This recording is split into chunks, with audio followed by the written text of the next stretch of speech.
इस्रो रे वैज्ञानिक हेबाकु हेले कौन करिवे? इस्रो वैज्ञानिकों दरमा केते होइथाय जानंतु पूरा तथ्य। देश विदेश रे इस्रोर वैज्ञानिकों को नहीं चर्चा चले। विगत किछि वर्ष मध्यरे इस्रो गोटिए परे गोटिए माइल खुंट हासिल करि चलिछि। खास करी गत 2 वर्ष मध्यरे इस्रो अनेक नुआ नुआ मिशन सबु लॉन्च करिछि।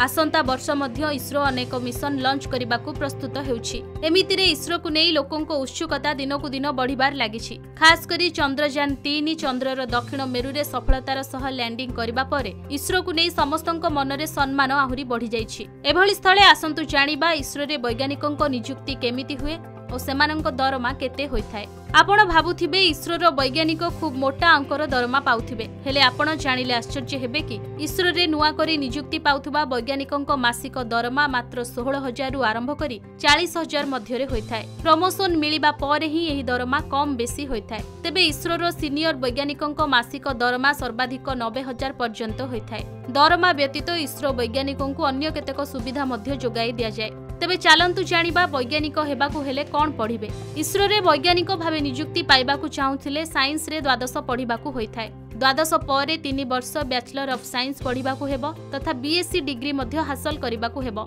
एहा परे आहुरी 4 वर्ष जाए बीटेक रे पीएचडी मध्य कंप्लीट करिबाकु हेबो। एथि पई आपणंकु मेकानिकल इलेक्ट्रिकल किंबा कंप्यूटर साइंस रे इंजीनियरिंग पढ़िबाकु हेबो। एहा सह एस्ट्रोनॉमी फिजिक्स एवं मैथ रे मध्य पीएचडी करिथिबा आवश्यक। तेबे जाई आपण इस्रो रे चाकरी पाइबाकु योग्य विवेचित होई परिबे। हेले इस्रो रे एंट्री पई आपणंकु सेंट्रल बेस्ड एप्टीट्यूड टेस्ट मध्य पास करिबाकु पड़िबो। एहा व्यतीत प्रति वर्ष आईआईएससी आईआईटी एवं एनआईटी रो हाई रैंकिंग ग्रेजुएट मानकु मध्य इस्रो रे सीधा सड़क भर्ती सुजोग मिले। वीडियोटी भल लागिथिले लाइक करंतु। आगु की भली अपडेट पाइबा पई हम चैनल को सब्सक्राइब करी पाखरे थिबा बेल आइकन को क्लिक करंतु एवं सोशल मीडिया रे हमकु फॉलो करंतु।